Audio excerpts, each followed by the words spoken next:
السلام علیکم friends, welcome to ہناست novels. امید کرتی ہوں آپ سب خیریت سے ہوں گے۔ فرینڈز، جس نے میرے چینل کو ابھی تک سبسکرائب نہیں کیا پلیز اسے جلدی سے سبسکرائب کر لیجئے اور بیل آئیکن کو کلک کرنا بالکل بھی مت بھولیے گا تاکہ آپ کو آنے والی ہر نئی قسط کی نوٹیفیکیشن موصول ہو سکے۔ تو آئیے بنا وقت ضائع کیے چلتے ہیں آج کی قسط کی جانب۔ میری ایک ریڈر نے کمنٹ میں کہا تھا کہ انہیں ناول ریڈ کرنے میں تھوڑی دشواری پیش آ رہی ہے، تو آپ ناول کو ریڈ ضرور کیا کریں، مجھے آپ کی آواز میں ناول سننا ہے۔ تو یہ آج کی کیس میں ان کے لیے اسپیشلی ریکارڈ کر رہی ہوں۔ تو آئیے چلتے ہیں کس کی جانب۔ کیا ہوگا اگر میں تمہاری طرح حرام کماؤں، ناجائز رشتے بناتی پھروں؟ اب میں بھی ایک ڈان کی بیوی ہوں۔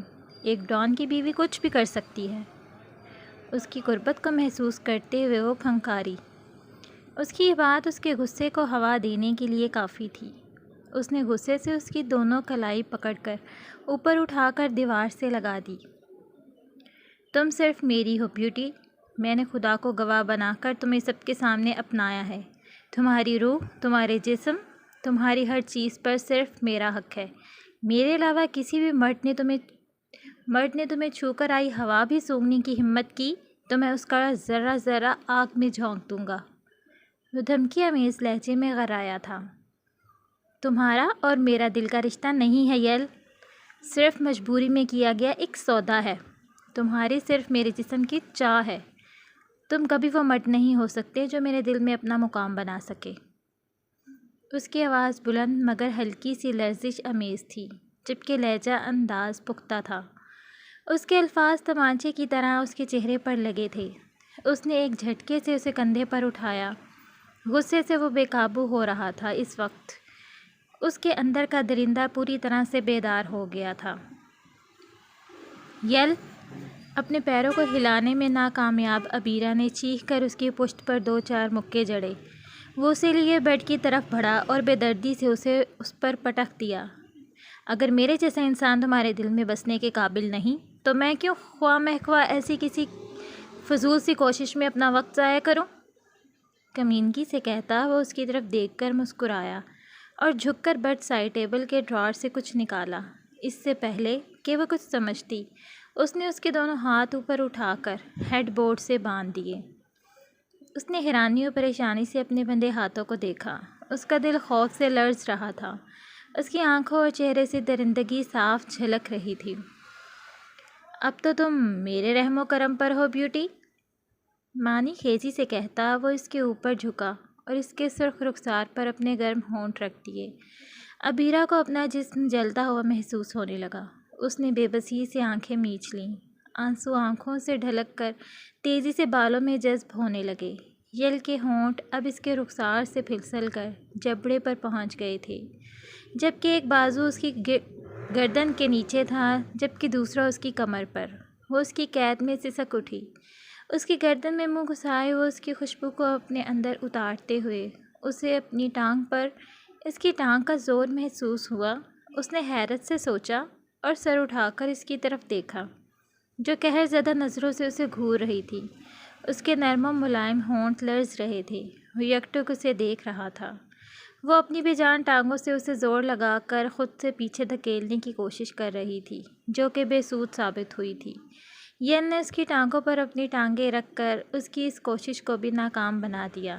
اسے یل کے پاؤں کے انگوٹھے سے اپنا لہنگا ٹانگوں سے اوپر سرکتا ہوا محسوس ہوا تو ابیرہ کی روح فنا ہوئی تھی، جسم میں برقی روح دوڑ گئی تھی۔ پلیز ایسا مت کرو۔ اس کی سرگوشی کو نظر انداز کر اس نے اپنے ہونٹ اس کی آنکھوں پر رکھ دیے۔ اس کے آنسو اور اس کا دل بخوبی جانتے تھے کہ وہ صرف اس کی ہے، اس پر صرف اس کا حق ہے۔ پلیز یل! اس بار اس کی آواز سرگوشی سے زیادہ تھی۔ وہ اس کی میچھی آنکھوں اور لرزتے ہونٹوں کو دیکھتا رہا۔ نہ جانے کیسی کشش تھی جو وہ اپنے آپ اس کی جانب کھینچتا چلا جا رہا تھا۔ آج بھی سردی انتہا کی تھی۔ اس کے ساتھ ہی کالے گہرے بادلوں نے بھی آسمان کو ڈھکا ہوا تھا، جن کو ہوائیں ادھر سے ادھر اڑاتی پھر رہی تھیں، جس کی وجہ سے دھند تو چھٹ کر اوپر چڑھ گئی تھی لیکن سردی مزید بڑھ گئی تھی۔ ایسا لگتا تھا جیسے ابھی بارش ہوگی۔ وہ پاؤں میں آنے والی موج کی وجہ سے 2 دن سے کمرے سے باہر نہیں نکلی تھی۔ کل چودھری صاحب نے اس کے والدین کے گھر کا ایڈریس لیا تھا۔ وہ سوچ میں پڑ گئی تھی کہ انہیں اس کے گھر کا ایڈریس کیوں چاہیے۔ پھر انہوں نے بتایا کہ انہیں اس کے والدین سے کوئی ضروری بات کرنی ہے۔ دل آویز نے انہیں ایڈریس دے دیا۔ اتنے دنوں سے وہ ان کی حویلی کے ریسٹ ہاؤس میں رہ رہی تھی۔ اسے وہ کافی سلجھے ہوئے شریف النفس آدمی لگے تھے، تبھی اس نے انہیں اپنا ایڈریس دے دیا۔ وہ آج اسے حویلی میں کہیں بھی نظر نہیں آ رہے تھے، اس لیے اب وہ رانی حویلی میں اکیلی تھی۔ وہ بھی کمرے سے نکل کر باہر صحن میں چارپائی ڈال کر گھٹنوں کے گرد بازو حمائل کر کے بیٹھ گئی۔ اس کے دماغ میں ابھی بھی چودھری محتشم کی باتیں اور تمسخرانہ ہنسی گونج رہی تھی۔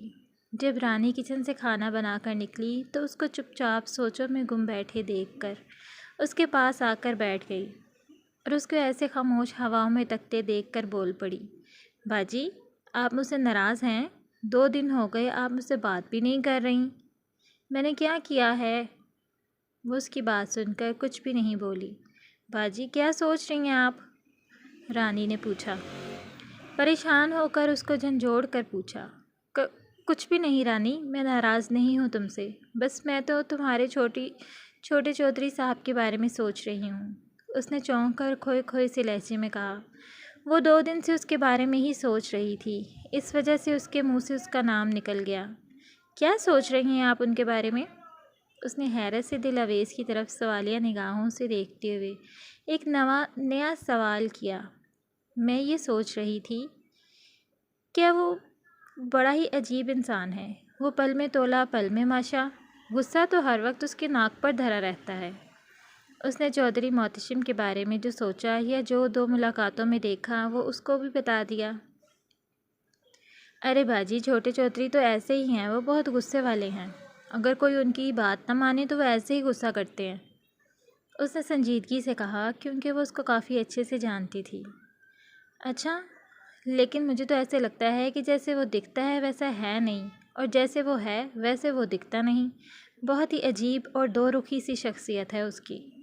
اس نے بہت آہستہ سے خلاؤں میں تکتے ہوئے رانی سے کہا۔ پتہ نہیں باجی آپ کیا کہہ رہی ہیں، مجھے تو کچھ سمجھ نہیں آ رہی، پر مجھے تو چھوٹے چودھری اچھے لگتے ہیں، چاہے جیسے بھی ہیں۔ رانی کو اس کی باتوں کی سمجھ نہیں آ رہی تھی، اس لیے اس نے نہ سمجھی سے کہا اور دل آویز کے چہرے کی طرف غور سے دیکھا، جو ابھی بھی کھوئی کھوئی سی کچھ سوچ رہی تھی۔ باجی آپ اس دن والی باتیں بھول جائیں نا، اس نے اداسی سے کہا۔ تو برا تو اس کو بھی تب لگا تھا، لیکن وہ کچھ کر نہیں سکتی تھی، اسی لیے خاموش تھی۔ لیکن اب وہ اس کو وہ سب بھولنے کا کہہ رہی تھی۔ لیکن ایسا رویہ بھولنا اتنا آسان بھی نہیں ہوتا رانی۔ تم جانتی ہو انسان کی زبان ایک ایسی چیز ہوتی ہے جو کسی کا دل جیت بھی سکتی ہے اور دل توڑ بھی سکتی ہے۔ اگر انسان ایک بار بولنے سے پہلے سوچ لے تو کئی دل ٹوٹنے سے بچ سکتے ہیں۔ اس نے بہت افسردگی سے کہا اور چہرہ جھکا لیا۔ وہ کافی افسردہ سی لگ رہی تھی۔ جی باجی آپ ٹھیک کہہ رہی ہیں، پر کیا کیا جا سکتا ہے؟ رانی نے بھی اس کی ہاں میں ہاں ملائی اور اس کے افسردہ سے چہرے کی طرف دیکھا۔ چلو اندر چلتے ہیں، موسم بہت خراب ہے اور ہوا بھی اب بہت تیز ہو گئی ہے، مجھے سردی لگ رہی ہے اور بھوک بھی۔ اس نے رانی کو سنجیدگی سے کہا اور وہاں سے اٹھ کر کھڑی ہوئی۔ موسم اب کچھ زیادہ ہی خراب ہو گیا تھا اور ہوا بھی بہت تیز ہو گئی تھی۔ جی ٹھیک ہے باجی آپ اندر چلیں، میں ابھی سامان سمیٹ کر آتی ہوں، اب مجھے بھی کافی بھوک لگ رہی ہے۔ اس نے پیٹ پر ہاتھ رکھ کر ایسے انداز میں کہا کہ دل آویز کی ہنسی چھوٹ گئی۔ وہ جانتی تھی کہ رانی بھوک کی بہت کچی تھی۔ جیسے ہی اس نے بھوک کا نام لیا فوراً ہی رانی کی بھوک بھی چمک گئی۔ ارے کیا ہوا باجی آپ ایسے کیوں ہنس رہی ہیں؟ اس کو ہنستے دیکھ کر رانی نے خفگی سے منہ بنا کر پوچھا۔ دل میں تو وہ خوش بھی ہوئی تھی کہ چلو دل آویز باجی کا موڈ تو ٹھیک ہوا تھا اس کی بات سے۔ کچھ نہیں، چلو اندر، اس نے ہنسی روک کر کہا اور پھر دونوں ہی اندر کچن میں آ گئیں۔ رانی نے اس کا موڈ ٹھیک کرنے میں کامیاب ہو گئی۔ رانی نے کھانا نکالا اور وہیں کچن میں بیٹھ کر کھانے لگ گئی، لیکن وہ اس کو ایسے دیکھ رہی تھی۔ پھر اچانک کچھ یاد آنے پر ایک دم سے اس نے پوچھا، رانی تمہارے چھوٹے چودھری کا پورا نام کیا ہے؟ وہ جو کھانے میں مصروف تھی بغیر اپنی توجہ کھانے سے ہٹائے بولی، چودھری محتشم۔ محتشم بہت پیارا نام ہے، وہ اس کے نام زیر لب دہرا کر مسکرا کر بولی۔ رانی نے اس کی بڑبڑاہٹ سن لی تھی۔ وہ کھانا چھوڑ کر ایک بار پھر سے چھوٹے چودھری کی تعریفوں میں جت گئی۔ جی باجی، چھوٹے چودھری خود بھی تو بہت پیارے ہیں، بالکل شہزادے لگتے ہیں، اوپر سے غصہ اور ضد بھی ان میں کمال کی ہے، غصے میں تو وہ اور زیادہ جچتے ہیں۔ دل اویز اس کی بات سن کر زیر لب مسکرا دی۔ وہ جانتی تھی کہ رانی ٹھیک کہہ رہی ہے۔ اس نے بس کہنے پر اکتفا کیا اور رانی کے ساتھ بیٹھ کر کھانا کھانے لگ گئی۔ آپریشن سکسیسفل رہا تھا اور اب فردان مصطفیٰ کے والد کو روم میں شفٹ کیا جا چکا تھا۔ وہ انجیکشن کے زیر اثر سو رہے تھے۔ ڈاکٹر، اب میرے بابا کیسے ہیں؟ فردان مصطفیٰ ڈاکٹر سے مخاطب ہوا۔ الحمدللہ ہی از آؤٹ آف ڈینجر۔ اب وہ انجیکشن کے زیر اثر سو رہے ہیں، کچھ ہی گھنٹوں میں ہوش آ جائے گا انہیں۔ تو ڈاکٹر ڈسچارج کب ہوں گے؟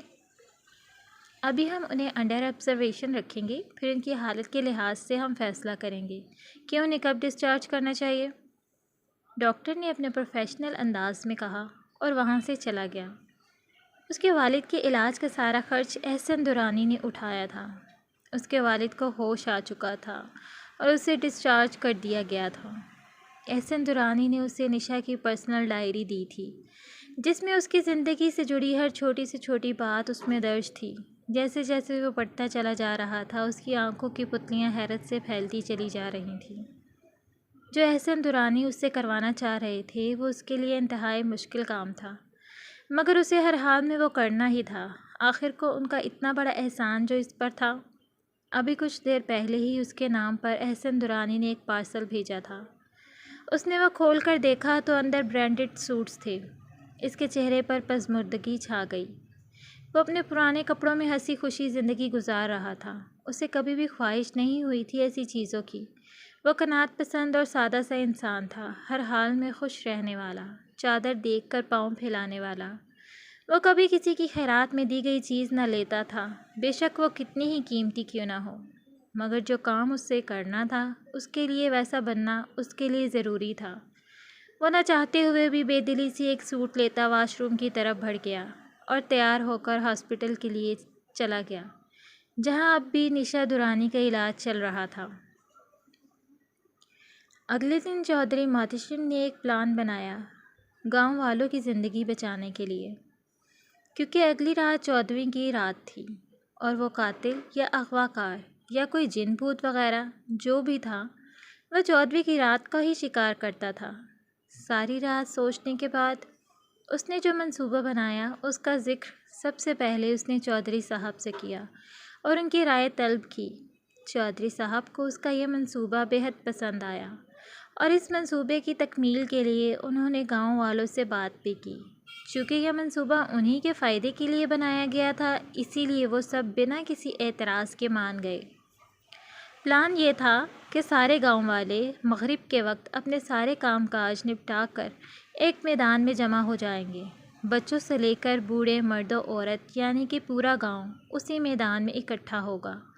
اس نے یہ فیصلہ بہت سوچ کر کیا تھا، کیونکہ اس کی سوچ کے مطابق چودھویں کی رات جو کوئی بھی یہ کر رہا ہے وہ سامنے آ جائے گا۔ اگر سامنے نہیں بھی آیا تو اس گاؤں والوں کی زندگی محفوظ ہو جائے گی اور کوئی اور نوجوان قربانی کی بھیٹ نہیں چڑھے گا۔ وہ اس راز کی تہہ تک پہنچنا چاہتا تھا۔ وہ سب دیکھنا چاہتا تھا آخر کون ہے جو یہ سب کر رہا ہے، اور وہ یہ بھی دیکھنا چاہتا تھا کہ آخر کس طرح انسان چودھویں کی رات کو غائب ہو جاتے ہیں۔ اس کے پلان کے مطابق شام ڈھلنے سے پہلے سبھی گاؤں والے اس میدان میں موجود تھے۔ گاؤں کی آبادی زیادہ نہ ہونے کی وجہ سے لوگ بھی اتنے نہیں تھے، کل ملا کر 640 افراد تھے۔ وہ اپنی ریوالور سمیت ان سب کے درمیان کھڑا تھا۔ گاؤں والے بھی اپنی طرف سے تیاری کر کے آئے تھے، کوئی بندوق تو کوئی چاقو اور کوئی ڈنڈا سمیت وہاں آئے ہوئے تھے۔ ابھی سورج پوری طرح غروب نہیں ہوا تھا، اس لیے سنہری روشنی ہر طرف بکھری ہوئی تھی۔ سبھی کے چہروں پہ خوف کا ایک سایہ لہرا رہا تھا۔ چودھویں کی رات اس گاؤں کے لیے قیامت کی رات کی طرح ہوتی تھی۔ اس نے سب کے چہروں پہ ایک نگاہ دوڑائی اور سب سے ایک بار پوچھا کہ ان کے گھر کے سبھی افراد موجود ہیں۔ سبھی کا جواب ہاں تھا، لیکن ایک بوڑھی عورت اچانک بھاگتے ہوئے آئی۔ اس نے بتایا کہ اس کا نوجوان بیٹا حارث یہاں موجود نہیں ہے، پتہ نہیں وہ کہاں ہے۔ وہ گھبرائی ہوئی لگ رہی تھی۔ اس عورت کی بات سن کر وہ بھی پریشان ہو گیا، پتہ نہیں اب وہ اسے کہاں ڈھونڈے۔ اور پھر پاس ہی کھڑے گاؤں والوں سے اس نے حارث کے بارے میں پوچھا۔ تب ایک لڑکے نے بتایا وہ جنگل کی طرف جا رہا تھا، اس نے اسے جاتے ہوئے دیکھا تھا شاید۔ وہ اپنی ریوالور سنبھالتے ہوئے جنگل کی طرف چل پڑا اور جاتے جاتے چودھری صاحب اور باقی گاؤں والوں کو ہدایت دے کر گیا، کوئی یہاں سے کہیں نہیں جائے گا۔ سورج ابھی تک مکمل طور پر غروب ہو چکا تھا، اندھیرا بھی پھیلا ہوا تھا۔ چاند کی ہلکی سی روشنی راستہ دکھانے کے کام آ رہی تھی۔ وہ سفید پتھروں پر سے راستہ بناتے ہوئے بڑی مشکل سے جنگل کی طرف روانہ ہوا۔ اندھیرے کی وجہ سے اس کے قدم لڑکھڑا رہے تھے، وہ کئی بار گرتے گرتے بچا۔ ریوالور اس نے مضبوطی سے اپنے ہاتھوں میں پکڑ رکھا تھا، کبھی کچھ بھی ہو سکتا تھا۔ وہ حارث کو ڈھونڈنے کے چکر میں خود اپنی جان بھی گنوا سکتا تھا، اس لیے وہ محتاط ہو کر چاروں طرف دیکھتے ہوئے ایک ایک قدم آگے رکھ رہا تھا۔ اس کا بڑھتا ہر قدم اسے منزل کے قریب لے جا رہا تھا، یا منزل سے دور، یہ تو وہ نہیں جانتا تھا، مگر وہ چل رہا تھا۔ شدید سردی میں بھی اس کے ماتھے سے پسینہ ٹپک رہا تھا۔ دور کہیں کچھ جانوروں کی آوازیں خاموشی میں ایک عجیب خوف پیدا کر رہی تھیں۔ اب وہ بڑی جھاڑیوں والے جنگل میں داخل ہو چکا تھا۔ اس کے پاس کوئی ٹارچ بھی نہیں تھی جس کی مدد سے وہ راستے کو آسان بنانے کی کوشش کرتا۔ اتنے بڑے جنگل میں راستہ ڈھونڈنا، وہ بھی رات کو، آسان تو نہیں تھا، مگر یہ اس کی ڈیوٹی تھی، اور ڈیوٹی سے بھی بڑھ کر فرض سمجھتا تھا وہ یہ سب۔ اگر وہ چاہتا تو باقی پولیس افسران جو پہلے آئے تھے یہاں ان کی طرح واپس لوٹ جاتا، مگر وہ ان جیسا نہیں تھا، ان سے الگ تھا۔ ڈیوٹی ڈیوٹی ہے اور فرض فرض، یہ ایک اور بات وہ اپنی سروس کی شروعات سے ہی یاد رکھے ہوئے تھا، اور اپنی تمام سروس کے دوران اس نے ہمیشہ اس فارمولے کو استعمال کیا، اور اسی وجہ سے وہ ہمیشہ کامیاب بھی ہوا۔ اس کی کامیابی کے سفر میں اس کی ہمت اور ایمانداری کے ساتھ ساتھ اس کی ماں کی دعائیں بھی تھیں، جن کی وجہ سے وہ ہر مصیبت سے ٹکرانے کا حوصلہ رکھتا تھا۔ اب وہ اس خوفناک اور گھنے جنگل کے وسط میں چل رہا تھا۔ خالی درخت اور جانوروں کی آوازیں اسے جنگل کو حد سے زیادہ بھیانک بنا رہی تھیں۔ اگر اس کی جگہ کوئی چھوٹے دل کا انسان وہاں ہوتا تو وہ شاید اس جنگل میں کبھی نہ آتا، اور اگر آ بھی جاتا تو اس ماحول کی تاب نہ لا سکتا۔ اچانک ایک کوا کائیں کائیں کرتا ہوا اس کے سر کے بالکل اوپر سے گزر گیا۔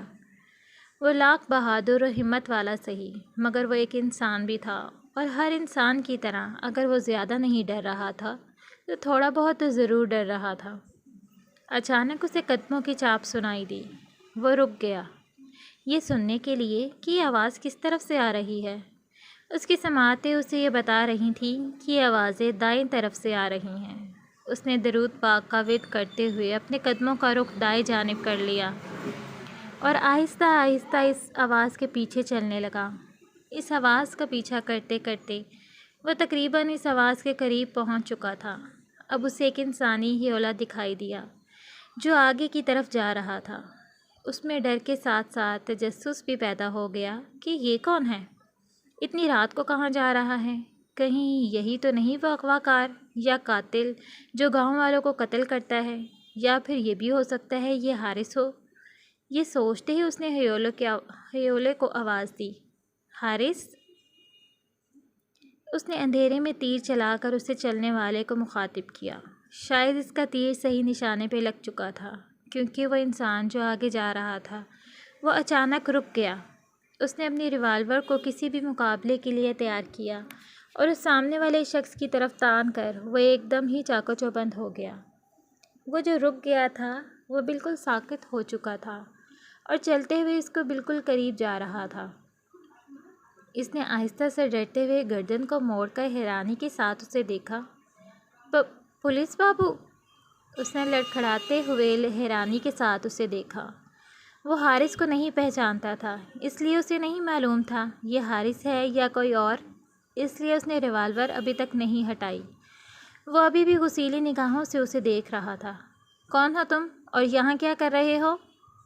اس نے اپنے مخصوص پولیس والوں کے انداز میں رعب جما کر گرجدار آواز میں اس سے پوچھا اور ریوالور بالکل تیار کر دیا۔ میں حارث صاحب، اس نے ڈرتے ڈرتے بتایا۔ وہ کس چیز سے ڈر رہا تھا؟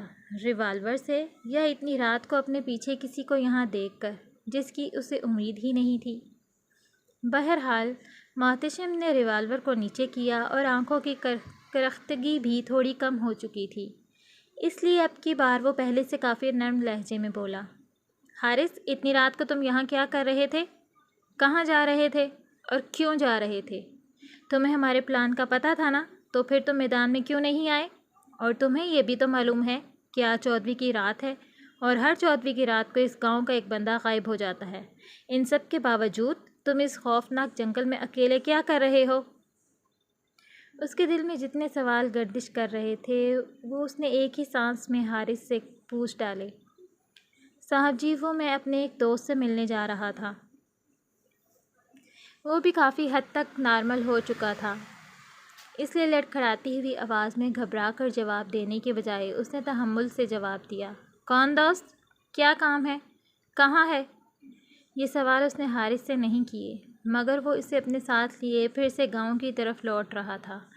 حارث کے چہرے سے صاف نظر آ رہا تھا کہ وہ واپس جانے سے خوش نہیں ہے، مگر اس نے جان بوجھ کر حارث کی آنکھوں میں لکھی تحریر کو نظر انداز کر دیا۔ اس میں بھی اسی کا فائدہ تھا۔ وہ حارث کو لیے اسی میدان میں گیا جہاں سب لوگ بے تابی سے ان دونوں کا انتظار کر رہے تھے۔ حارث کو اس کے ساتھ دیکھ کر سب نے اطمینان کا سانس لیا اور اس کی بوڑھی ماں اس سے لپٹ کر رونے لگی۔ رات کو 12 بجے تک سب لوگ وہیں ایک ساتھ اسی میدان میں بیٹھے رہے۔ 12 بجے کے بعد جب سب کو اطمینان ہو گیا تو سب اپنے اپنے گھروں کو لوٹ گئے۔ وہ بھی حویلی کی طرف لوٹ آیا۔ اسے تھکن بھی کافی محسوس ہو رہی تھی اور نیند بھی آ رہی تھی، اسی لیے حویلی پہنچ کر بنا ایک منٹ ضائع کیے وہ بستر پر لیٹ گیا اور لیٹنے سے پہلے اس نے دروازہ اچھے سے بند کر دیا اور درود پاک بھی پڑھتا رہا۔ سابقہ تجربات کی روشنی میں وہ تھوڑا پریشان تھا۔ آج کی رات اسے کم از کم یہ سکون تو تھا کہ برسوں سے چلی آ رہی قربانی کا سلسلہ آج ٹوٹ گیا تھا۔ وہ اپنی کسی مقصد میں تو کامیاب ہو چکا تھا۔ سکون اور تھکن کی وجہ سے اسے جلد ہی نیند آ گئی۔ صبح وہ اپنے معمول کے وقت بیدار ہوا اور رات کو سونے کے بعد کوئی غیر معمولی واقعہ بھی پیش نہیں آیا تھا۔ اس نے وضو کر کے نماز ادا کی، اتنے میں منشی کھانا لے آیا۔ وہ رات بھر جس سکون اور اطمینان میں رہا وہ ایک پل میں ختم ہو گیا جب منشی نے بتایا کہ حارث کل رات غائب ہو گیا تھا، اور غائب ہونے کا مطلب وہ اچھی طرح سمجھتا تھا۔ اس کا سارا سکون ہوا ہو چکا تھا۔ اب وہ پہلے کی طرح ٹینشن میں تھا اور منشی سے تفصیل لے کر یہ پتہ چلا کہ وہ رات کو پانی پینے کی غرض سے باہر گیا اور پھر لوٹ کر نہیں آیا۔ اس نے اپنا سر تھام لیا۔ ناشتے میں بھی دل نہیں لگا۔ اس نے جو اتنی محنت سے ایک منصوبہ بنایا تھا وہ فیل ہو چکا تھا۔ وہ اندیکھی مخلوق اپنا شکار کر چکی تھی۔ تو ڈیئر ریڈرز، کمنٹ سیکشن میں ضرور اپنی قیمتی آراء سے نوازیے گا، ضرور بتائیے گا آپ کو کیسا لگ رہا ہے ناول۔ اگر آپ کے پاس وقت ہو تو اپنی اتنا سی رائٹر کے لیے پلیز اسے اپنی فرینڈ سے لائک کروائیں، اسے شیئر کیجیے ویڈیو کو۔ اپنا بہت سا خیال رکھیے۔ انشاءاللہ جلدی ملتے ہیں نیکسٹ کس کے ساتھ۔ اللہ حافظ۔